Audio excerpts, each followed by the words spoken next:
More than one-third of Americans use fireplaces, wood stoves, and other fuel-fired appliances as primary heat sources in their homes. In addition, the high cost of fuel is resulting in a tremendous increase in the use of these alternative sources of heat to supplement a primary gas or oil-burning system. Virginia Farm Bureau Insurance Safety Manager Bruce Stone says that the increased use is also increasing fire risk. When heating with wood and solid fuels inside the home, homeowners should pay special attention to the dangers and risk.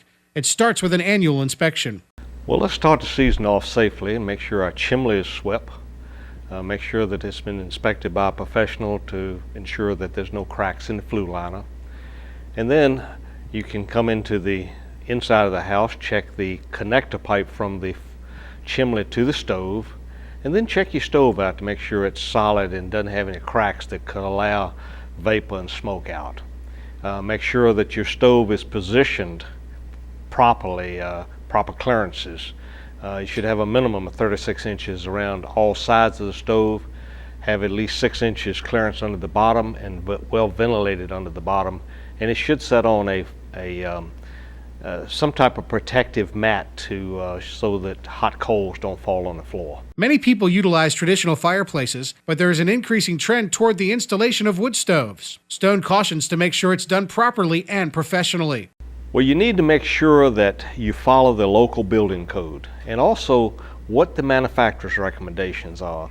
You want to make sure that the stove has the proper size connector pipe to the chimney. You want to make sure that all the clearances are that meets code, and make sure that a professional has installed it. Your stovepipe needs to be securely connected with at least 3 screws to make sure those pipes don't separate during when you have a fire in the stove. There is a safe way to start your fire, and that includes never using starter logs. Don't overstock your stove or grate, and never leave a fire unattended, even if it's just to run a quick errand. Don't use such things as gas or oil to get it going. They can create an explosion or a fire hazard that you don't want to deal with.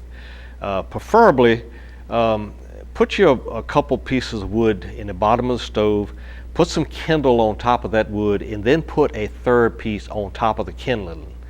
And then you may want to take just a small piece of paper to heat the kindling up so it will start burning. Stone offers a few tips to keep everything safe while the fire is burning. Well, obviously you can burn your fire. You don't want to set flammables too close to it. You do want to keep a screen in front of it just to keep sparks from flying out on the floor.